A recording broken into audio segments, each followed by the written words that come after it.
Trap squad, trap squad, trap squad, trap squad, trap squad, trap squad. Hey, clickbaity political. Yeah, thirst trap squad, squirrel squad. Our mission is critical to speak the truth to the masses. Yeah. We here for the fight. We ain't started, but we here to finish it. Sick and tired of seeing the privilege, take advantage of the weak and the innocent. So we let our voice be heard every single weeknight. Unapologetic. Yeah. Black people, despite this white supremacist system that we live through on a daily, we still throwing up those acorns cause we represent clickbaity. Trap squad, trap squad, trap squad, let me hear ya. Trap squad, trap squad. Throw those squirrels up if you with it. Trap squad, trap squad. Yeah, I see you, yeah, I see you. Trap squad, trap squad, trap squad, trap squad, trap squad, trap squad. Let me hear ya. Trap squad, trap squad. Throw those squirrels up if you with it. Trap squad, trap squad. Yeah, I see you, yeah, I see you. Trap squad, trap squad, trap squad, trap squad, trap squad, trap squad. Welcome one and all to another episode of Clickbaity, Political Thirst Trap. And I am one out of your two hosts and four dynamic duo, our producers, Tunde. Why do I always forget my best producer in the world's name? I think that happens all the time because he's so disrespectful. Dwayne. And we're also missing Mondale Robinson today. He might be in, he might not be in. I am wishing him well from all the way live from ATL. And I'm just going to give a shout out to the Hawks real quick. Shout out to my Phoenix Suns too, but a shout out to the Hawks. Great upset victory last night, all the way in Milwaukee. I don't care if you like sports ball or not. It's very exciting to see, a basketball team in one of the blackest cities in America to do well. And actually, the only problem that I'm concerned with is they're going to turn up a little bit too much. So y'all be careful if we win that championship. Atlanta Hawks, we got some good news today. We got some good news, everyone. Earlier, I spoke with a former contributor of this show, and we had a surprise for you, but that's so very soon in the very near future, you guys will hear different news, good news, and I look forward to seeing that person on this show. Sometimes you got to keep a couple of secrets, but we try to keep it trill and real with y'all as much as possible here. I want to get into the news. Dwayne, Tunde, how are you guys doing? I actually want to say that because I know y'all gonna be talking today. So I'm good, man. I'm good. Yeah. I'm still. Yeah, you around, man? You got anything you want to say to these folks this morning before I get into the news? Yeah. What's going on? What's going on? Nah, man. Just another day, another dollar, I guess. That's right. That's right. Well, let's start it up. I want to give a shout out to Jesse Jackson and William Barber. I'm gonna get into the highlights of this right here. So yesterday, and who organized? Yesterday there was a march in West Virginia. Reverend Jesse Jackson and Bishop William Barber was among two civil rights leaders arrested outside the Senate during a protest calling for the filibuster's abolition on Wednesday. And before we even go into anything further, it is kind of great to see Jesse Jackson throwing his body on the line when he could actually just be sitting at home, like chilling and not doing anything. And Bishop Barber also with the consistent work that he's been doing. So shout out to them actually targeting. That's a targeted protest, folks. That is a targeted, a well-designed protest, and it got attention for the reasons that two of our better leaders historically, no matter how you feel about Jesse Jackson, good or bad, and Bishop Barber, he's done consistent good work here. Like, it's really good to see them actually getting arrested for it because somebody got to do something about the filibuster, right? And I don't know how many people have gotten, brought attention straight to, and where was this at? This civil rights, the demonstration also called on senators to pass a sweeping voting rights bill that was blocked in the Senate on Tuesday, which was co-sponsored by every Democratic senator except for Joe Manchin on Wednesday. I hope they said some specific stuff to Joe Manchin, even though I did hear something very interesting recently about Joe Manchin. There was a warning basically that Joe Manchin, that the center and the moderates and some people in the White House wanted us to kind of chill out and stop pressure on Joe Manchin because they were concerned that Joe Manchin will go to the Republican Party. before I get back to this protest. This is important because if Joe Manchin is ever at risk for going to the Republican Party, then you guys know that he's playing more he's playing more conservative politics, and he might not be with the, like, he might be, I think he's trying to move the center of the party back to the right. He wants a Reagan Republican again, and I think he probably is trying to make a play for that. And he's using Democratic voters for it. That's my theory, right? So I hope they targeted him, because Joe Manchin at this point, he has two options. He can actually fight for the people and actually pass some of these. Well, he doesn't care because he's about to retire. So let me say that also. So I'm gonna get back to this article. I hope that they targeted Joe Manchin himself. There needs to be more pressure from Black leadership, actually calling Manchin and Sinema, though they voted for the civil rights legislation, just the game that they were playing to actually pull the whole thing back to the center and take out the teeth of some of the most important aspects of the bill. They played the game well, but it's a little disappointing. Jackson and Barber were among 20 protesters arrested for crowding and obstruction, Capitol Police said, per Fox 5. And is this the video here? Yeah, we can go ahead and play some of it, so because I think it has a little bit of audio with it too. Okay.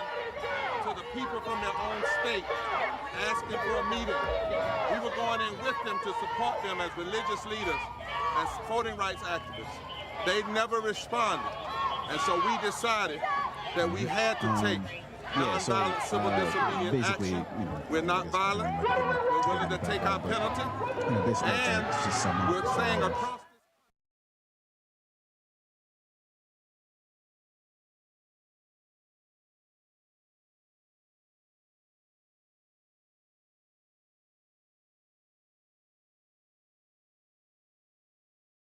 and a resurrection. But we have to. Nothing is more important than these voting rights. Nothing is more important than raising a living wage. Nothing is more important than our people's health care. Nothing is more important than the restoration of the Voting Rights Act. This is Captain Mendoza with the United States Capitol Police. You are currently engaged in illegal demonstration activity. Cease and desist or you will be arrested. That's your second warning. Respect my authority. You are currently engaged in illegal demonstration activity. Cease and desist or you will be arrested. That is your third and final warning. Again, that is your third and final warning. Everybody shot.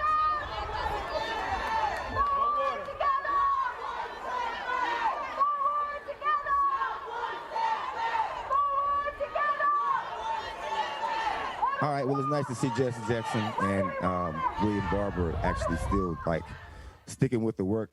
There's a lot of ups and downs to Jesse Jackson's career, but he's been pretty consistent about Black people, I will say. I had a chance to meet him on the campaign trail for Bernie Sanders, and I also got a chance to meet him through Mark Thompson. Shout out to Mark Thompson, appreciate you, bro. Who civil rights leader himself and also radio personality, Mark Thompson. He's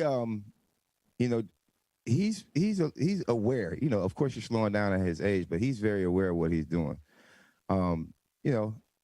It's a shame that we still have to have the same kind of leaders to get the kind of right kind of press for that. More protests should be happening. And to be honest with you, I think the disruption aspect of the protest is necessary. This is I don't know how many of you folks actually have been to a protest, but that's a planned action. You have to have a plan out there before you go join a protest and at least get arrested, right? You better have a bailout fund ready. You better have some water ready. You better know who's who. They've been doing this for years. Protesting is, especially within the Black communities, has been an amazing thing. So Juneteenth celebrations. Hey, last week, President Joe Biden officially signed legislation making Juneteenth a federal holiday.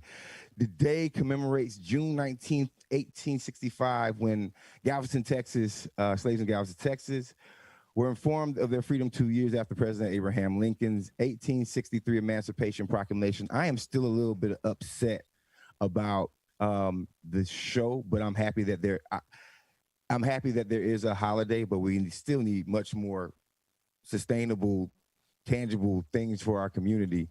And as a meme I saw sort of implied, they skipped 2 steps. They skipped, fixing the red line situations. They skipped reversing drugs. They skipped like a bad crime policy and reversing the effects of the 93 crime bill.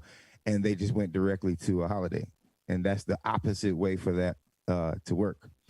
But here in Atlanta, Ikea store celebrated the holiday with a special menu that was created to honor us. And you know what these people had on their holiday meal? It was fried chicken, mac and cheese, collard greens, watermelon. They tried us, man. I'm laughing because it's so ridiculous that somebody really made an unnuanced mistake like that. You can't help but laugh. None of the co-workers who sat down to create the menu, no one was Black. An employee of the Swedish company said, "Come on, Ikea." Hey, we got a video of that too, so we can. Yeah. Let's run the video. But come on, Ikea, y'all got to do better than that. Rick, Ikea store employees that I spoke to right here on the sidewalk outside of Ikea did not want to go on camera over fears of repercussions, but they did tell me that they believe that the management here at Ikea needs to do more to educate themselves on Black culture. They sent the menu to us in emails. Yeah, I think Dwayne's trying to get the audio together. Sent to employees last Friday. Yeah, so going to be served to customers and employees as a way to there it goes. Honor and So they throw watermelon on a menu. How unnuanced is that? But I mean, you can probably imagine, like, Menu when you don't even. This is what happens when you don't have diversity in your higher ranks. And I'm talking about somebody that's actually from the community that you're trying to sell products to. That's like me going over to Germany and trying to like throw the festival with the chicken dance. I don't know how to do Oktoberfest. I don't know how to do that. I don't know beer like that. I know. So don't come over here and try to tackle diversity without African American involved. Are we ready with that clip, Dwayne?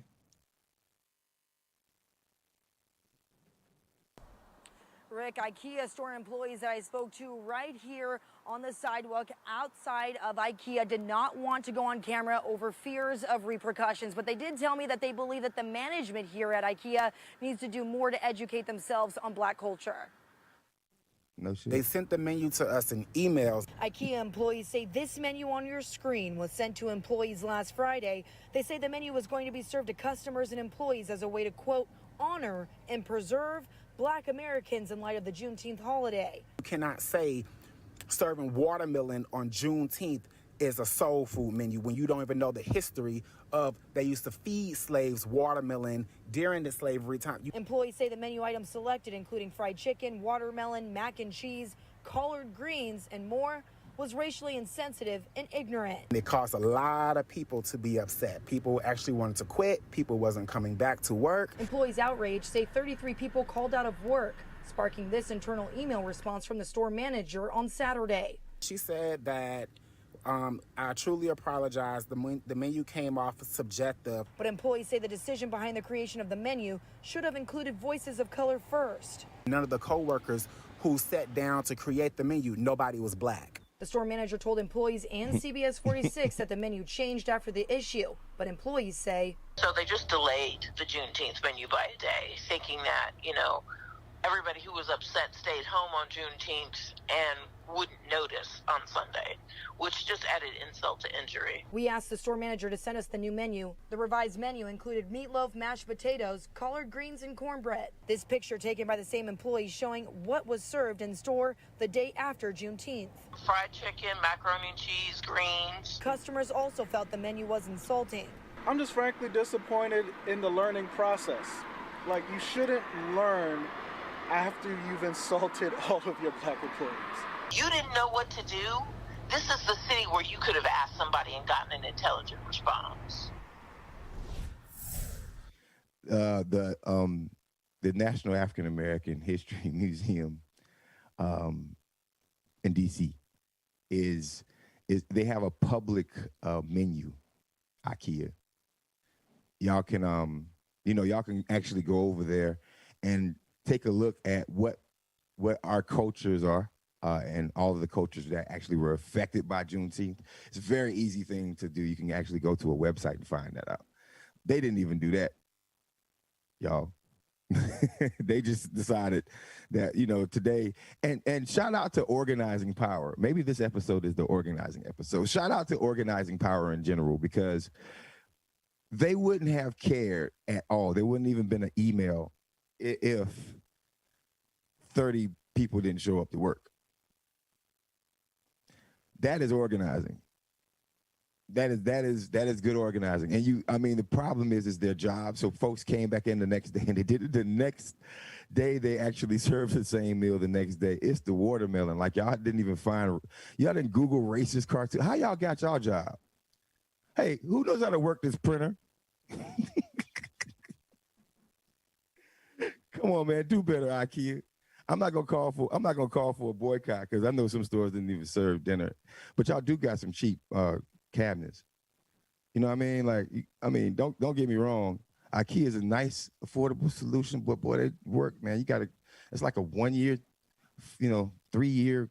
You gotta be careful on IKEA. You can put it together and that stuff be falling over. But on the same token, like, you gotta be able to afford something.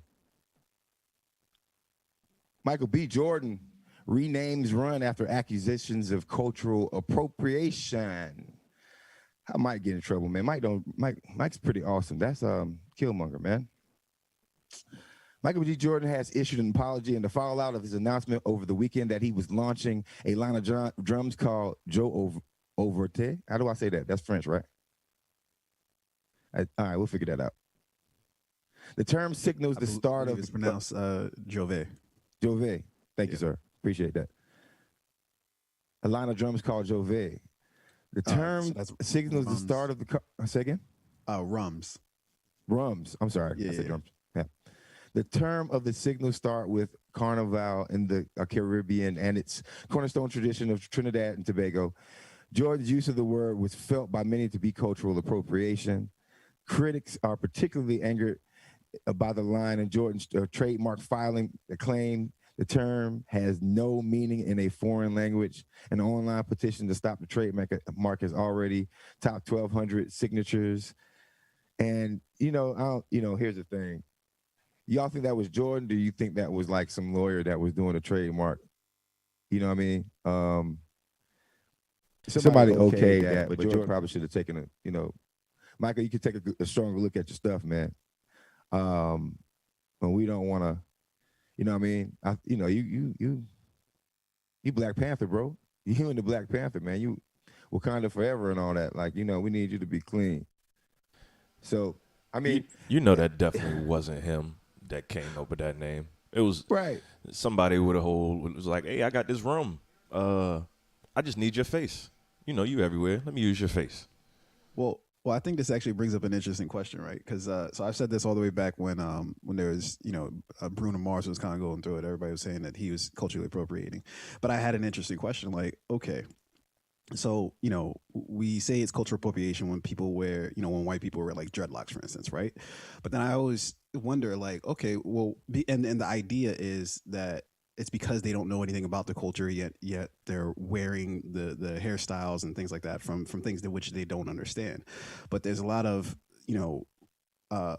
Black men that I see wearing dreadlocks, but they don't have an idea of the origin of that thing. So I thought this was an interesting conversation, because it feels like that's coming full circle now, where I thought that was kind of a interesting kind of thing, where it's like, well, if the idea is the person doesn't know the history of what they're doing, then whether it's Black men, white people, whatever the case is, wouldn't it be cultural appropriation? And so now I feel like we're kind of getting that with this scenario, where even though he's a Black dude, he's still being held accountable, which is like, all right, now we're being consistent. What are your thoughts, Marcus? Yeah, Squirrel Gang so petty. Luke Kang talking about, didn't Michael B. Jordan just start dating Black women? So what, Luke Kang? We ain't racist over here, man. Y'all date whoever y'all want to, man. Hey, y'all so petty, man. Like, what? Hey, we having a whole conversation about something else, and somebody would bring up like just the worst thing. And it's that yes, he's all that. He was in Black Panther. And didn't he just start Black folks, man? I'm happy. I mean, I'm happy that he changed up. I'm happy he was being held accountable. It's also a conversation to be had about things around the diaspora in general and can we culturally appropriate each other? Is that a question? Does that sound right? Can people culturally appropriate, especially across the diaspora, each other? And what I mean by that is like, is a Jamaican accent, as if you're an American, isn't that a little bit of cultural appropriation? Advertising foods from a different country, like everything that happens in Ethiopia doesn't happen in America. So would that be appropriation or would it not be? That's a question that I have to ask as we look at like, a brother like Michael B. Jordan, who I'm 1,000% certain if had known that he wouldn't have been involved in that at all. So I agree with both of you gentlemen. Y'all leave Michael B. Jordan alone. You're now watching Clickbaity Political Thirst Trap. I am your morning host this morning, Marcus Farrell. I'm coming to you live from Atlanta, Georgia. Shout out to the Hawks. Last night, as I started this conversation off, the Atlanta Hawks actually played an amazing game last night. You can find me at Marcus for America on Twitter and Instagram. You can find my brother from another mother, Mondale Robinson, and I am Mondale. And also you can find him at Black Male Voter Project. Go check out his website. Go check out Restorative Roots website. Stop what you're doing. Give us $2 for coffee this morning if you are on YouTube. Like, share, subscribe. I enjoy Clickbaity Political Thirst Trap. I am excited about some news that I just heard. I want to give y'all it's so bad, but it's perfect. It's perfectly fine. Yeah, they're gonna go crazy when that happens, man. Oh yeah. It's I mean, it's kind of heavy too. But you know what I mean? It's all about growth. And also shout out to my brother Jason Johnson. Y'all go check out his podcast. I forgot the name of it that fast. Jason's gonna kill me if he watches it, and it should be up on my screen. Where is it? Jason Johnson has a new podcast. Please go check it out. Even if you call him a neoliberal show, y'all need to stop doing that because that brother came on here and was real. I will say that. Y'all go back and watch them Clickbaity episodes of Jason being on. Like, at least you can have a conversation with somebody that you might be aggressively against when it comes down to politically, man. I love my brother. Shout out to Jason. Shout out to Mondale, wherever you are this morning. And we got some more news. You guys didn't watch the game last night first. So did you guys watch any sports ball recently? Are y'all following the NBA playoffs? I've been watching the playoffs. I missed last night. I'm not as excited about the Eastern Conference series as I am the West. The East series just seems boring. Really? Yeah, man. Like you didn't watch the game last night. I didn't watch the game last night, but it just seemed like it was going to be boring. This is why are you still? No, but for real, I might catch a couple of the games. Trae Young last night did two of the most dope moves I've seen in basketball this year, at least. But Trae stopped, pulled the ball up, did a bankhead shimmy, and shot it, hit a 3-pointer, and he threw an alley-oop to Collins last night. And I just wish I had the replay, but I've never seen it done so effortlessly. He threw it off the backboard in traffic, and Collins caught it and dunked it. And then the game ended. Yeah, it's a pretty good series so far. And Giannis, former MVP. I don't think he's gonna take it laying down. I don't think this series is gonna go further than it's not. No one's gonna sweep the series. I think it'll probably go in like 6, and I don't know to who, but I'm hoping to the Atlanta. No, I mean Hawks. Atlanta got a good young team. I don't think they all the way ready yet. They stole game 1 last night. I did see the highlights. But I think Milwaukee going to get it together and take it probably in 6. But, I mean, Trae Young has been balling. He's great talent. I just wish he would cut that damn hair, man. That shit look crazy. Stop hating, bro. Stop hating. That's that ice tray. Coach fired it after the players throw tortillas at Latino opponents. It's from TMZ. Opposing fans and players from a predominantly white school fired tortillas at a largely Latino hoops team after a heated playoff game. We don't have any video of that, right? We do. Because I would love to see video of that. You do? Let's do it. There is outrage over an apparent racist incident in Southern California after tortillas were thrown at a high school basketball team during a post-game celebration. The entire incident was caught on camera, and an investigation by school officials is now underway. NBC News correspondent Guad Venegas has more. Ellison, this is a post-game incident that's caused a lot of anger with the players, the coaches, and the parents, of course, of all the members of this basketball team who say it was wrong to have tortillas thrown at them. And now they want those responsible to be held accountable. What the heck? After a crushing championship loss for the predominantly Hispanic Orange Glen High School basketball team from the outskirts of San Diego, insult added to injury when several players were pelted by tortillas. They say fans and players from the opposing team, Coronado High, a predominantly white school in an affluent area, were throwing them. It's racist, and it was planned.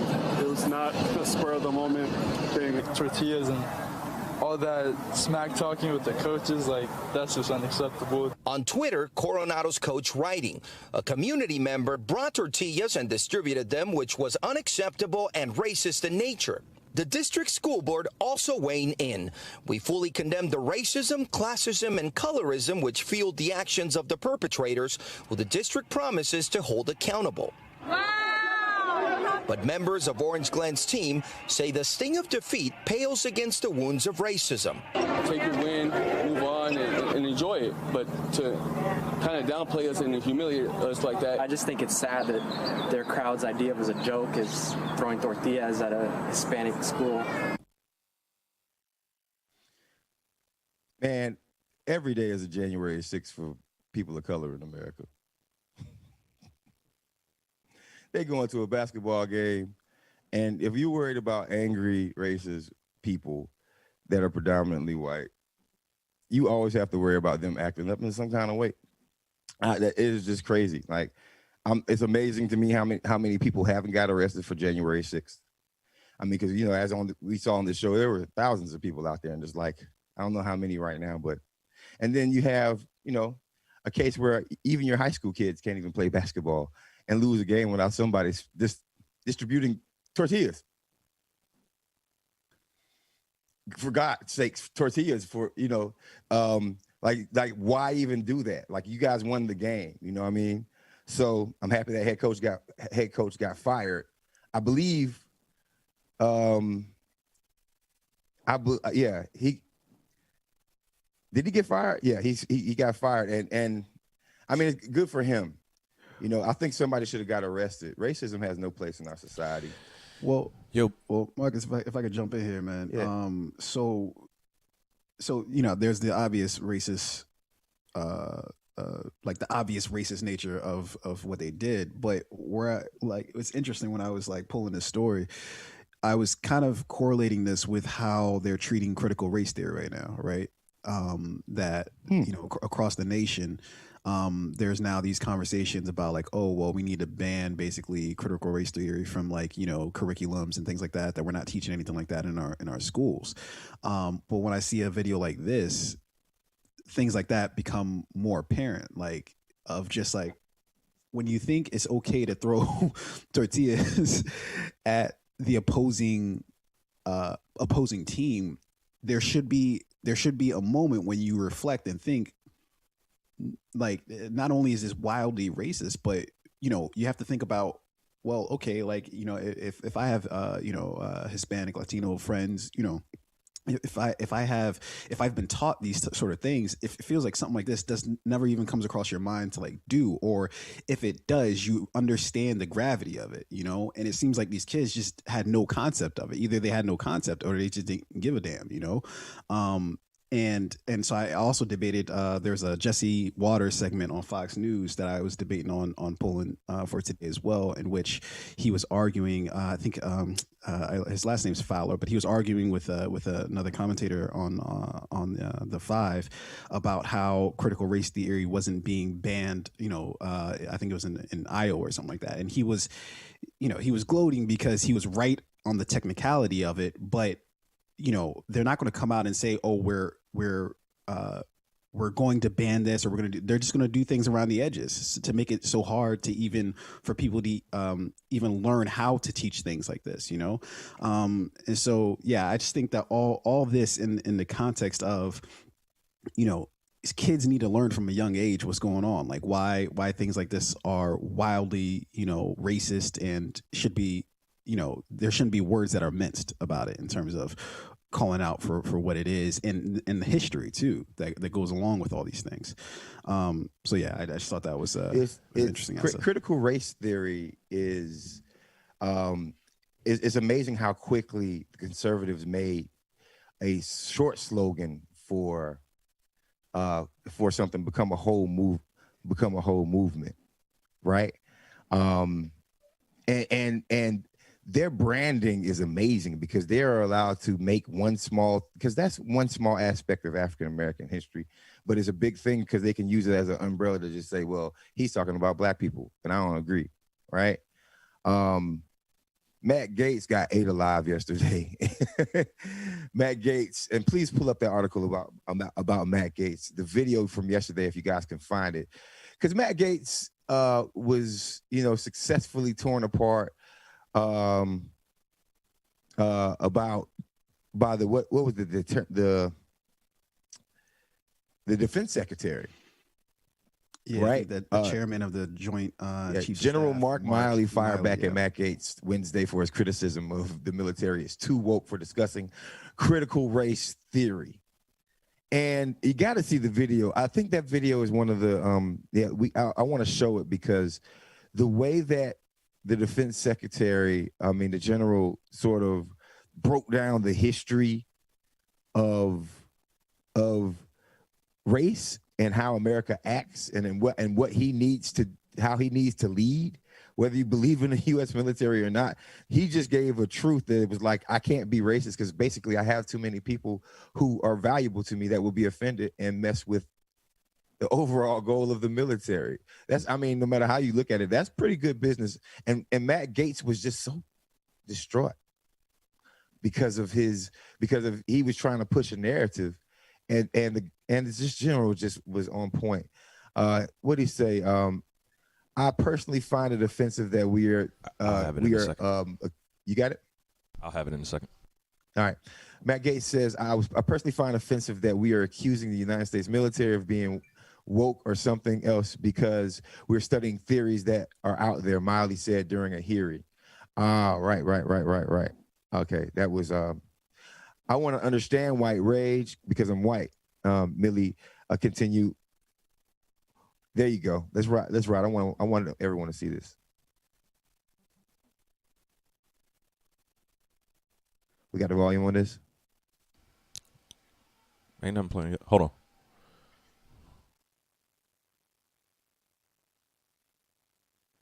Oh, you can pull the video. I'm looking at the video on the page. I'm sorry about that. I've read Mao. I've met Rao Sung Sing. I've read Karl Marx. I've read Lenin.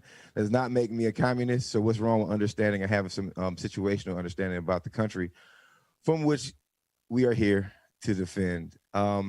Strong words from the general. And I just like anytime someone takes down Matt Gaetz publicly. He has small, soft hands. And not being offensive to people with small, soft hands, but he just reeks of privilege, and we need to make sure that he doesn't celebrate victories and wins as much as possible. So that was a strong takedown. Have we found that video? Yeah. I want to give a shout out to Luke Kane this morning. He's been acting up. Shout out to Shan on Facebook. We see you. I got it. While it's loading in here, just going back to the tortilla story real quick. They should have let them pick up them damn tortillas and beat the shit out of them with them. Like, yo, you want to toss these, and they'll be the first, and then them dudes will be the first ones in line on Taco Tuesday trying to get some, you know what I mean? So yeah, but well, I mean, if you have the gall to throw a tortilla, you don't have situational awareness, and knowing that you're on video, right? But it's almost like white supremacy has no, like, it has no accountability, so it's not really concerned about anything that happens to them, because each person who threw a tortilla should be arrested right now, right? True. That's a federal hate crime, isn't it? If you're if a tortilla hits someone, right, because of they were being racist and shouting racist things, isn't that like assault? Yeah, I mean, I'm not the lawyer. I'm not the lawyer here, but I'm just asking. Tango Jordan, what's up? What's good? I'm giving y'all some shout outs this morning, man. I haven't talked to y'all in a while. Who's been active this morning? Anyway, it's nice to see y'all. All right, throw this video on. Mr. Chair, and thank you, gentlemen, for joining us today. I know my time is very precious, but I would like to yield some of my time to General Milley, because I know that he had some comments that he wanted to make when Representative Gates was talking, as well as Mr. Waltz, about a similar subject of the stand down and race theory. Would you like a minute or so to comment on that? Do you remember what your line of questioning or thought was there? Sure. First of all, on the issue of critical race theory, et cetera, I'll obviously have to get much smarter on whatever the theory is. But I do think it's important, actually, for those of us in uniform to be open-minded and be widely read. And the United States Military Academy is a university. And it is important that we train and we understand. And I want to understand white rage, and I'm white, and I want to understand it. So what is it that caused thousands of people to assault this building and try to overturn the Constitution of the United States of America? What caused that? I want to find that out. I want to maintain an open mind here, and I do want to analyze it. It's important that we understand that, because our soldiers, sailors, airmen, Marines, and Guardians, they come from the American people. So it is important that the leaders, now and in the future, do understand it. I've read Mao Zedong. I've read Karl Marx. I've read Lenin. That doesn't make me a communist. So what is wrong with understanding, having some situational understanding about the country for which we are here to defend? And I personally find it offensive that we are accusing the United States military, our general officers, our commissioned, non-commissioned officers, of being, quote, woke or something else because we're studying some theories that are out there. That was started at Harvard Law School years ago, and it proposed that there were laws in the United States, antebellum laws prior to the Civil War, that led to a power differential with African Americans that were 3/4 of a human being when this country was formed. And then we had a Civil War and Emancipation Proclamation to change it. And we brought it up to the Civil Rights Act in 1964. It took another 100 years to change that. So look, I do want to know. And I respect your service, and you and I are both Green Berets. But I want to know. And it matters to our military and the discipline and cohesion of this military. And I thank you for the opportunity to make a comment on that. Thank you, General. I like that guy. That guy is probably as the most anti-racist military member that I've seen speak publicly. He gave a perfect reason. Now, it's still the empire. Don't get twisted. American military reach is strong. The military industrial complex is something else. But as being in leadership with that, I've never seen it explained from a U.S. military member who was active duty and shutting down a congressperson. That's a very interesting thing to see. So good for destroying Matt Gaetz. That guy right there, the congressman from Florida, the congressman from, I forgot what city it is. We got a surprise for y'all. I told y'all I have a surprise for y'all. It's always an amazing surprise. I want to see, we got somebody coming on real shortly. We should have fun for the last couple of seconds of this whole thing. I want to give a couple more shout outs. Diallo, we see you. Chuck Dreezy, Chuck Jeezy, Chuck Diesel. It's nice to see you. Good morning from all the way live from Atlanta, Georgia. I hope everybody has a wonderful and happy day. Seriously, smile, love somebody this morning, like love somebody today, like stop and don't try not to get angry at someone. That's the most amazing thing. Like find inner peace. Find inner peace this morning, today. I wish you like all the success today. Everyone who's listening to this podcast, who's watching this show, have some positive energy. You know, take you a walk sometimes, do something healthy. If you pray, you pray. If you meditate, you meditate. If you do drugs, do your drugs, just do them safely. Hey, Marcus, if I could jump in real quick, man. Yeah. So on the heels of what you just said, I am going back to hating Matt Gaetz because Right. so what was mad interesting about that whole sort of back and forth was, for one, and I think Luke Kane just said this in the comment section, but like we're all pretending like Matt Gaetz isn't like about to catch like a sex trafficking charge, and yet he's around like acting like he's some distinguished person that we should all respect. Like it's amazing how That's a sociopath, Tunde. You know, but I mean, what's up with everybody else where they're all pretending like this isn't a thing? Like they're like, you know, there's this old joke I learned it from a TV show a long time ago, which is you know, who's crazier, Don Quixote or Sancho Panza, right? Because Don Quixote is the person who's going around, you know, with these imaginary, you know, adventures, but Sancho Panza is the person who knows, he sees that he's doing this and he's entertaining him, you know? And so, you know, who's crazier, Matt Gaetz or us for allowing him to run around like shit ain't wrong, but he's, you know? but he's white. Yeah. Tunde, like, very I mean, obviously. you know, like we're not, don't be crazy if you're looking at him like he might be around for a while. The justice system don't work like that in America, folks. Yeah. You know, like, you know, so if you see that Trump is still hanging out, chilling, if you see that all the white folks who went to the Capitol and black folks, some went to the Capitol and created a terrorist event, a terrorist insurrection, and was a part of a terrorist insurrection, then this guy's a congressman, man. Like, you know how many people survive actual like sexual assaults and still are in like elected positions? There's a lot of them, and the justice system doesn't really care. So folks are looking at him like he might be here for a while. Matt Gaetz is a piece of trash, though. I'll say that right now. He's trash.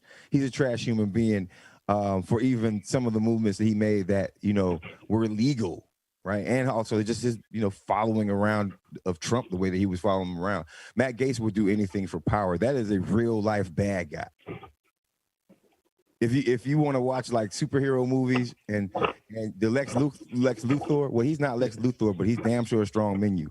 He's like, you know. He sure as hell just looks like a villain. Like he looks like one of those bad guys that you're just like, yo, how's this dude not? This guy still gets alive at the end into of the movie.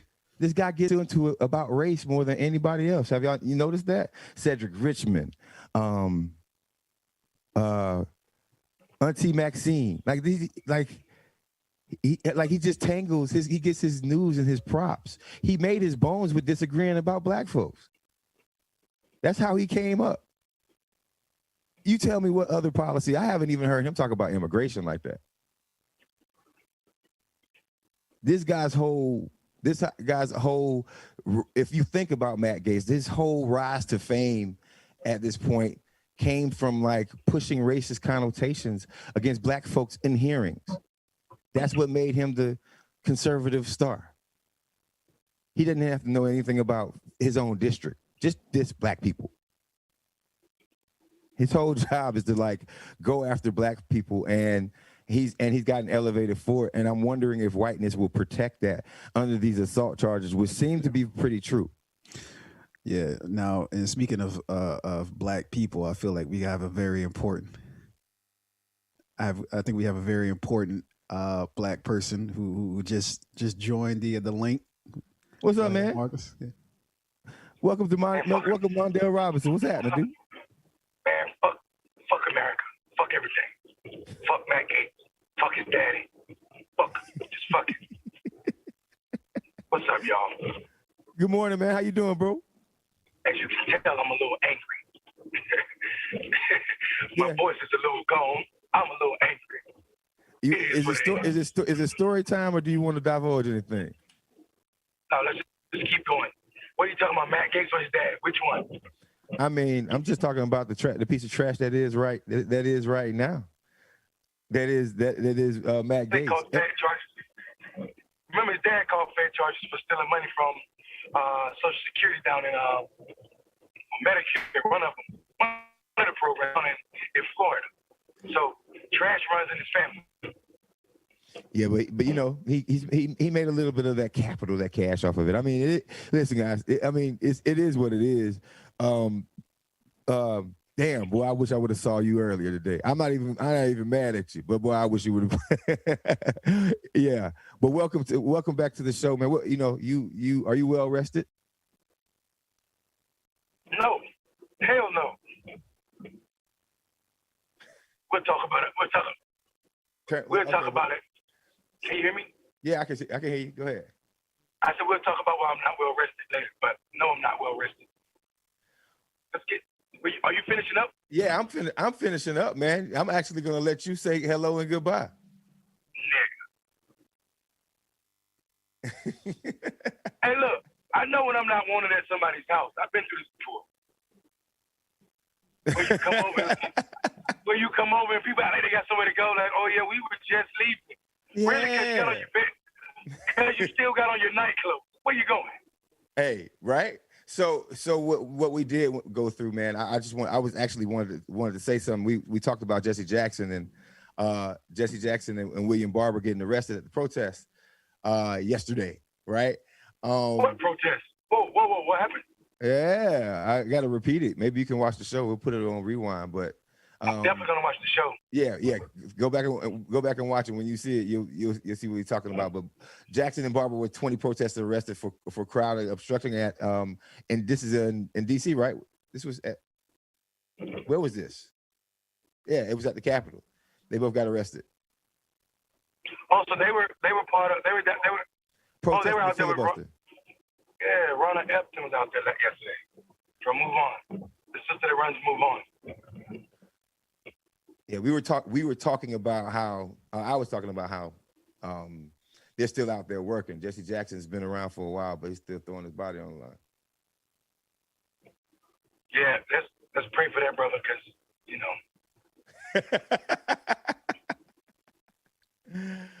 Yeah. When you said Jesse Jackson and William Barber in the same sentence, all I could do was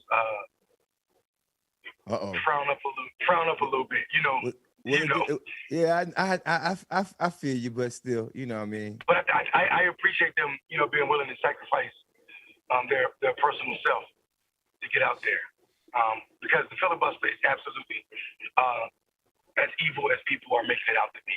And I'm so tired of people trying to act like it's constitutional and shit, as if it had a purpose. And now we realize all these political historians and folk are telling the truth about what it is. That it was a mistake. It was created by mistake. Are you breaking up? Your signal breaking up, my brother. We're supposed to shut down the Senate this way. So when I hear Mitch McConnell talk about, you can't hear me, Marcus? I can hear you. Go ahead, continue. You came back on. Yeah, so I was saying, the filibuster was created out of happenstance, not out of intentionality. And the fact that people believe that the Senate is supposed to function with nothing happening or being the place where bills go to die is bullshit. The Senate was not created for that. I mean, the reason the Senate was created is also racist as hell. But the filibuster itself it's a fairly new instrument that needs to go away, because every time I hear somebody talking about you need 60 to get anything done, it's only true when Democrats are in power. Republicans don't give a damn. They throw all instruments out the window to get their agenda passed, and they don't tiptoe around it. They get straight to it, and they don't wait to 6 months into administration before they start doing it.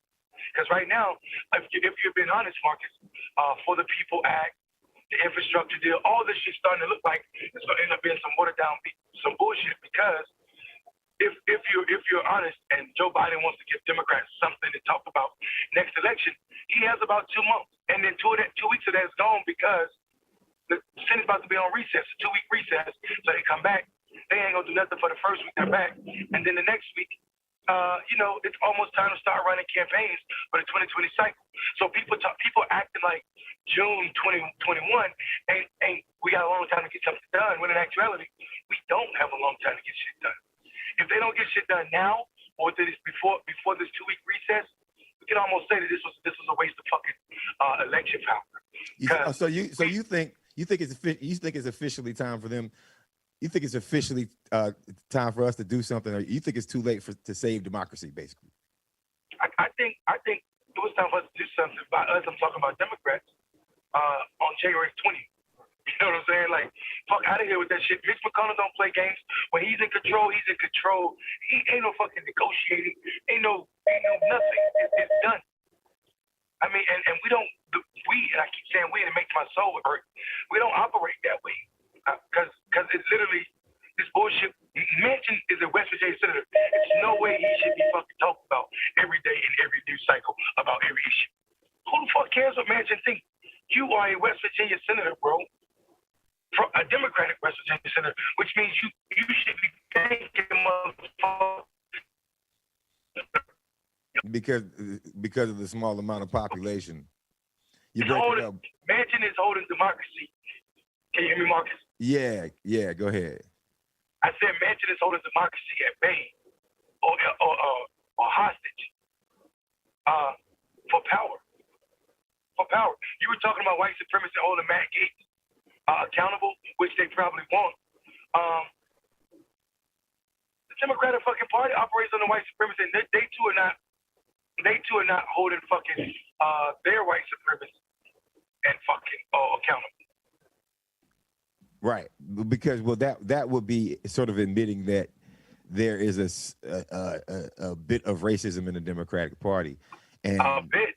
Yeah, and here's the thing. I'm going to tell everybody this. I think at least 80%, if not 90%, of black Democratic officers, campaigners, consultants for campaigns, black staffers. If you're black in politics, you have dealt with racism. Like that's not a cap. That's not a lie. Right? So at all. That's not a lie. So it seems as as they try to deny our reality, and also like sort of solidify theirs and do it so audaciously, Mondale. They're just blatantly being like, yeah, we're running on race, but we're really, really good at sloganeering. We're really, really good at the Southern strategy that, we can just hide our racism behind everything else. But now it's becoming blatant. Yeah, man, Mark, you're absolutely right. And the fact that I don't know if the Democratic Party understand that this is not, and some of these bastards been around long enough to know that they were able to do and say shit with the generations before and not deliver on shit. So, I mean, I understand how some of them can be confused. Some of these motherfuckers was elected when Nixon was in office. So I get that. But they have to been watching last year and the year before and 2018. These kids, it ain't that they ain't their ancestors or they disrespect their ancestors. These kids ain't got time for this party bullshit.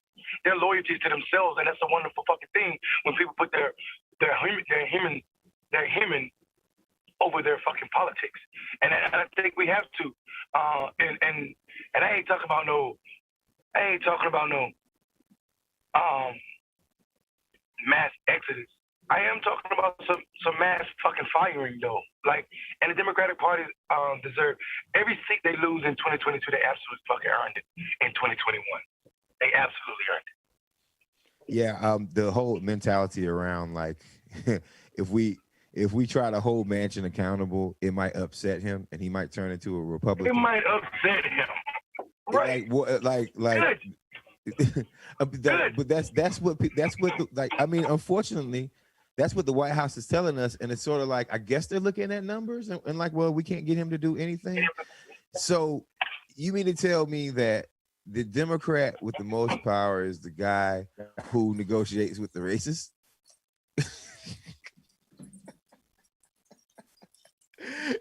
Because I mean, Doesn't that kind of sort of, isn't that all where it all comes down to? Is like we don't want people of color and we don't want anything that's non-white and straight to actually, win. Yeah, Marcus, we know that. We both know that. And I mean, I'm just proud of the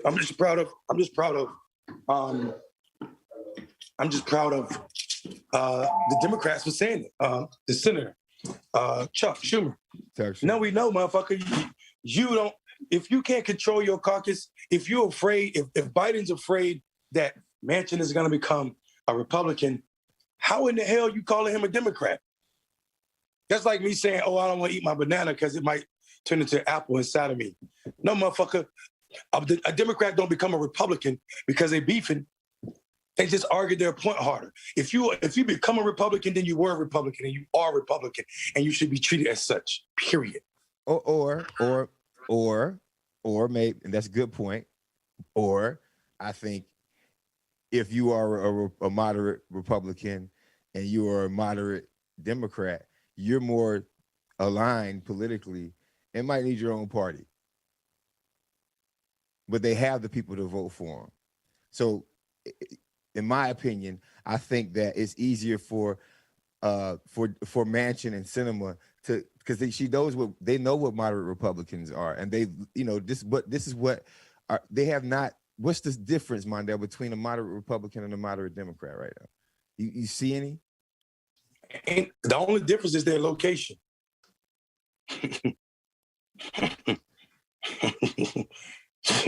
Ain't no fucking difference, man. I'm telling you. And honestly, I'm willing to say that majority of the fucking elected Democrats are beyond moderate. They're closer to Republicans right now.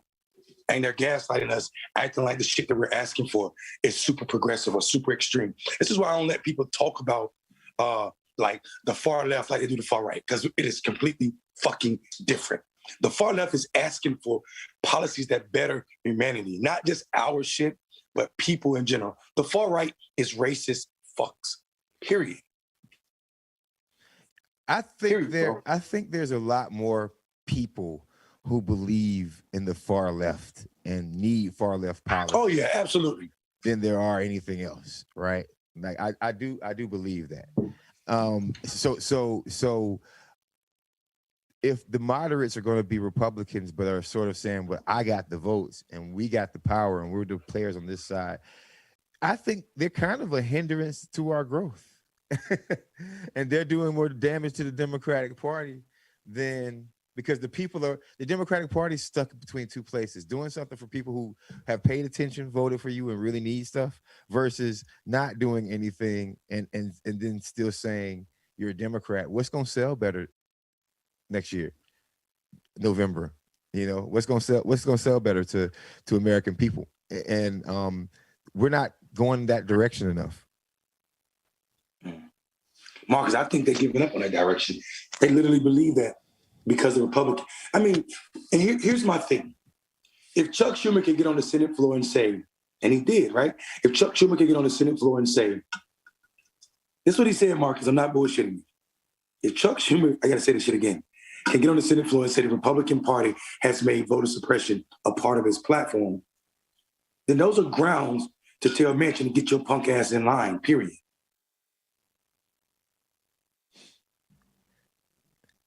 I think it has to be an ego thing, because then why hasn't Schumer done that? Maybe Manchin has been goddamn behind the scenes controller of the Senate. Maybe some shit I didn't know about. That's what I'm thinking. Because why hasn't, like, are you pulling that much strength with that means the threat was already out there. The threat of him becoming a Republican was already out there. Well, if I could hop in for 2 seconds, it might be because Manchin's just the fall guy, right? Manchin's just the bad guy to point the finger at and say, "Oh, he's the bad guy," but Schumer doesn't really want to do the shit that he's talking about either, right? Oh, conspiracy time. Well said, sir. Hey, look, I think it's getting to the point where it's not a conspiracy anymore. I don't, because all the things that are laying out, it's just like, they should have been told Manchin to get in line, but them kind of be like, "Oh man, there's nothing we can do. He's just, he's just so headstrong." It's just like, What do you mean? Like, that doesn't make you see how Mitch McConnell, anytime anybody says anything even remotely sounding like it's not aligned with Mitch McConnell and the Republican Party, he immediately gets them in line, So I mean, Mitch McConnell bravely told Joe Manchin, fuck your compromise, fuck your bipartisanship, and all of my people rocking with me. I ain't seen Schumer show that kind of confidence ever. Yeah, well, I mean, that is literally why it's a big game, and we ain't invited to it, but we have to disrupt it, do something about it. The filibuster has to go away, and that's an opportunity. America showed us that, the U.S. Senate showed us that no, Democrats fundamentally can't do what needs to be done for American people. It's that simple.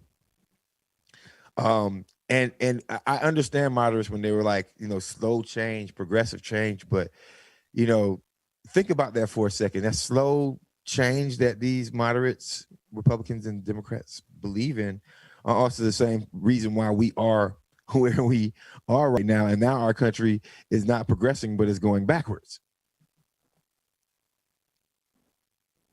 Our country is going backwards. So, we've allowed their ideology to take us where now we have to actually make tangible actions, and there has to be more show from the people. I believe, in my opinion, we're going to have to hold strong and literally vote for folks that are. But there's a question about how we hold these folks accountable, because they're not even after Georgia gave them an election, that the whole ethos switched to how does Manchin feel. I didn't hear Joe Manchin's name in Georgia at all.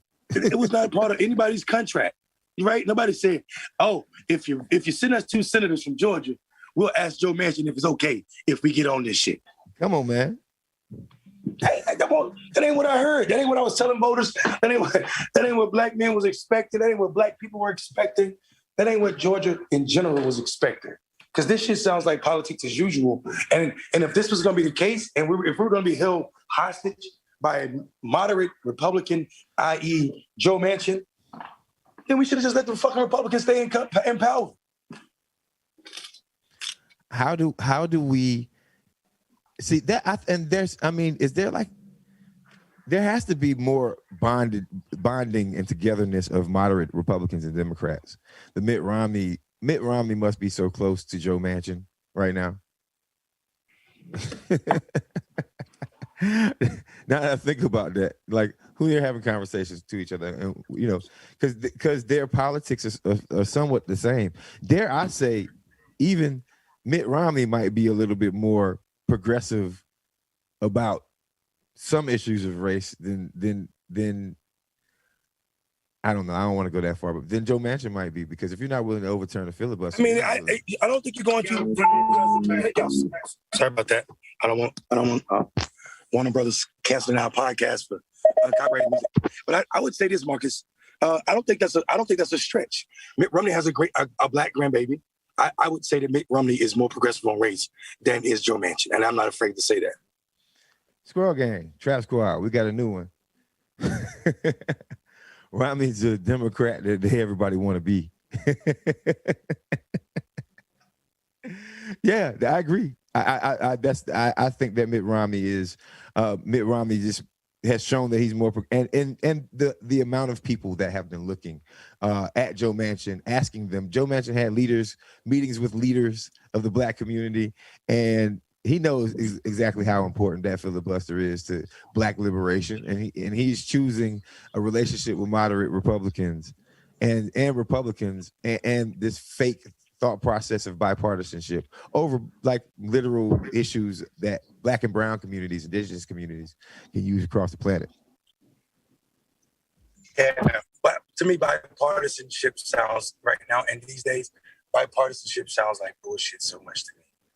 Like, people can take that shit and do whatever they want to with it. But for me, I don't elect people for bipartisanship. When you're in control because you won an election, you have the right to do your agenda. And the Democrats act like it ain't so. So telling me that the bipartisan it should be a factor at all is dumb as fuck. I don't care about bipartisanship at all, ever. I don't care if we pass everything on a partisan line. I don't give a fuck. It makes sense. Both parties have something that they're supposed to believe in. And what does the Republican Party have to offer up besides racism? If that is what they believe in, and that's what you're being partisan about, well, racism, all the isms, that's what they're about. All the isms, right? You know, if that's the only thing that they represent, then why is Democratic politicians not angling in the opposite direction? And that's because they are negotiating with not negotiating, but you got to have some kind of understanding that the give and take here is going to hurt people more than help people. Yeah, Marcus, I think you're spot on, man. And I also think we you got to call a spade, man. And right now the Democrats look like shit. You think so? Do you really think so? Yeah. More than the Republicans? I still think the Republicans are trash. No. Don't get me wrong. I'm talking about the Republicans are shit. The Democrats look like for sitting here playing this game. And it ain't even the Democrats in the House. We gotta make sure people understand that. The people in the House did their job. They said this shit, the 40 People Act was in the Senate since February. And this is the best we could do. This shit was supposed to be done immediately. We supposed to be talking about the next big thing. The next big thing. We're still arguing the House first big thing. I mean, look at the name of this bill. Mondale, you think the infrastructure bill is gonna pass? I think what they're gonna do is end up doing that bullshit that this bipartisan group of senators has proposed. I think they're gonna end up doing that and making poor people pay for it by taxing Teslas and raising gas tax and shit like that. But billionaires and collecting taxes as we should will not be the case. Well, I think some of that responsibility has to be laid on us, right? Like we have to. I think collectively we need to find a better way to hold folks responsible and hold folks accountable, because I don't see it right now. I agree. You know, if we can manage to start holding these politicians accountable, and you have to do it at the voting booth. You got to vote them out. You also have to run for office, right? You got to primary some of these people, and I like what I'm seeing about like more normalized people, more normal American human beings. More working class people are running for office and winning all over the country, right? We need a lot more than that to kind of combat what's going on. But when you get up there, it's an indoctrination to politics that happens during campaigns, right? And it's you have two types of, you have people who kind of keep it real but understand how to run a campaign, and then you got folks who allow machines to come and take them over, and that machine is also already tied to a machine of folks that don't allow policies to get passed, right? So, I mean, that you have to find the right people, and you have to run for office. Every episode I say this, but it's just so important that you actually become a part of it, because there's a lot of people who are watching the show right now that probably should run for office. We need more than that. You remember, Mondale, you told me a story about that city in Georgia that had no, this is actually my work from NGP, that you had, there's a city that had, like, you know, no black elected officials, but it was somewhere around 60-70% black, right? Yep. You know, and they don't know that, and they got lawyers and doctors from that town, and they don't know that all they got to do is just run for office, but they've been so intimidated, right, to make kind of local change. So I you know, that's my message today. You guys gotta run for office. You gotta run for something. Marcus, run for something. I did my part. I don't know if I'm doing ain't that the name of the organization? Run for something. Yeah, it is. This what is it? I forgot the young lady's name that runs that organization. She's pretty awesome. But yeah, run for something's dope. I mean, they get candidates started, man. Shout out to any organization that's trying to get somebody elected. You know? Well, that's positive. Yeah. Because right. You know, the Koch brothers are trying to get somebody elected. Yeah, right. Shout out to the righteous organizations that are elevating righteous people and campaigners, right? Think about running for office seriously, because I mean, how do you change the thought process? You have to have enough people, and I think America does have enough people to sort of break the oligarchy and the kind of capitalism, that toxic capitalism. I think that we actually have that. But the issue is, I also think that there's a machine against us that won't allow us to kind of educate ourselves and organize or turn out at a high rate. Right. Well, I mean, and honestly, toxic Democrats have a role in that. Some Democrats have a role in making sure that we don't turn out in enough numbers. This is why Florida is red. Florida shouldn't be a red state. Florida should be a purple state. The demographics don't support it, but it's the way we play politics. So I think you're absolutely right, man. And I think people shouldn't separate toxic capitalism from politics, because they exist together, right? Yeah, if we had politics that was checking this bullshit that billionaires were doing, we wouldn't have billionaires. Right.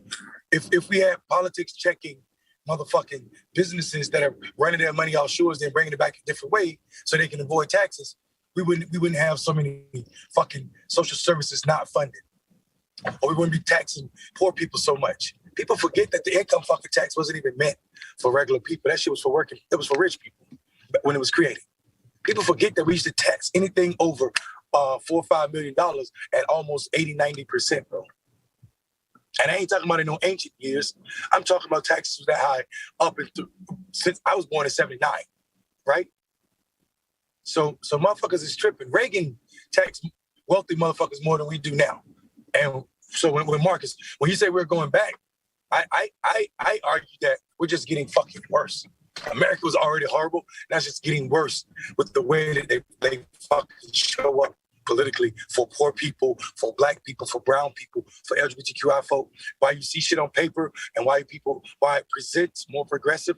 In actuality, we got so much fucking work to do because of toxic capitalism and its relationship with our politics. Right.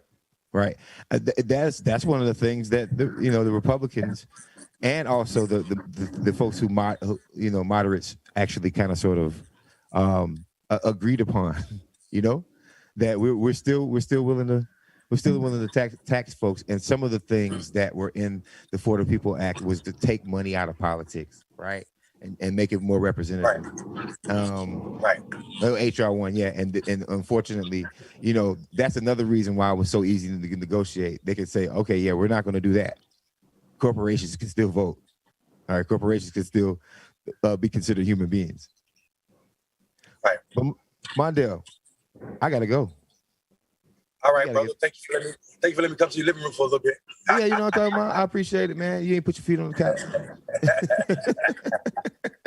Hey, man, sorry. Hey, listen, sorry I was late. I got some shit to tell you, but all right, we'll talk. We can laugh about it now, but yeah. Anyway. Hey, should we tease the big news? Just tease it a little bit. Yeah, you got a teaser over there? Yeah, we got a little teaser. We just got some big news. At some point, maybe. Hold on. Yeah, hold on. You got the old video. Say the wildest shit. He said the old video. Yeah, the old video, the first rap song. It had our face on it. Not the first rap song. It was really good. Listen, guys, Mondale, I'll let you introduce it. So tomorrow or sometime within the near future, we will have just Mondale. Yeah, we'll have a guest, and we will have a short, bald-headed guest. That's the best way you can put it. Stay tuned. Yeah. Stay tuned, y'all. It's about to be OG around here. OG Squirrel Gang in the build. OG Squirrel Gang in the building. Together in the building for the first time in a while. So it's gonna be fun. First time in a long time. Yeah. And with that being said, first, Mondale, where can they find you at again? You got anything you want to say?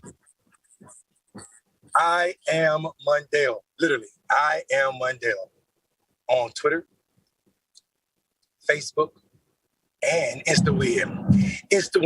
Catch me on Instagram. I'm Mondale Robinson everywhere, y'all. And Black Belt Voter Project. Check us out. Yep. Hey, check this out. Peace out. I'm Marcus Farrell. Thank you for watching Clickbaity Political Thirst Trap. Thank you for rocking with us. Yeah, y'all folks have a good time. Go check out Restorative Roots Black Male Voter Project. Have a great one. Peace.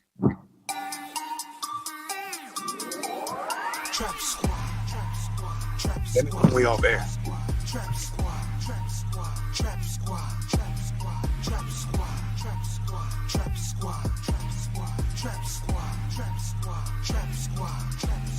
Hey, clickbaity political. Yeah, thirst trap squad, squirrel squad. Our mission is critical to speak the truth to the masses. Yeah. We here for the fight. We ain't started, but we here to finish it. Sick and tired of seeing the privilege. Take advantage of the weak and the innocent. So we let a voice be heard. Every single weeknight, unapologetic. Yeah. Black people, despite this white supremacist system that we live through on a daily, we still throwing up those acorns cause we represent clickbaity. Yeah. Trap squad, hey, let me hear ya. Trap squad, throw those squirrels up if you with it. Trap squad, yeah, I see you, yeah, I see you. Trap squad, clickbaity thirst trap. Trap squad, hey, let me hear ya. Trap squad, throw those squirrels up if you with it. Trap squad, yeah, I see you, yeah, I see you. Trap squad, clickbaity